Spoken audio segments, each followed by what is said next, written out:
My core idea is that unless you have a plan, then we will have chaos in a breakup. So the first principle is that I think that that Germany, and possibly Germany and France, but a very small group, should create a plan with a secret task force. It has to be secret. If it isn't secret, it'll leak out. We'll have capital flight.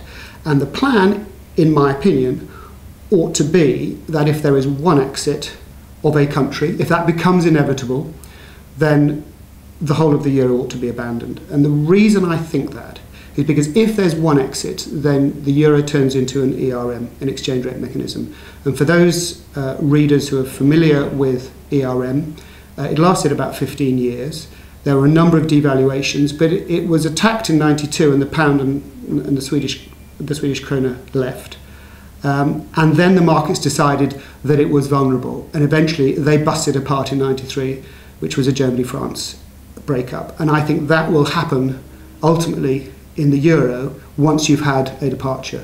So my proposal is that this task force, which I think Germany ought to create the plan because it is the guarantee of the euro, is that on one exit, then the whole of the euro is abandoned.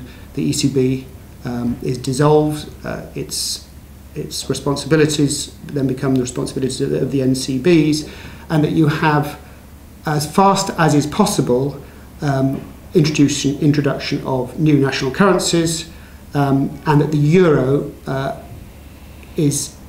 we have an established treatment of how you deal with the euro as a legacy currency. And I think it's particularly important to create certainty, particularly with the legal jurisdictions outside the eurozone, and that is clearly an issue which is irresolvable at this stage, but the task force ought to deal with.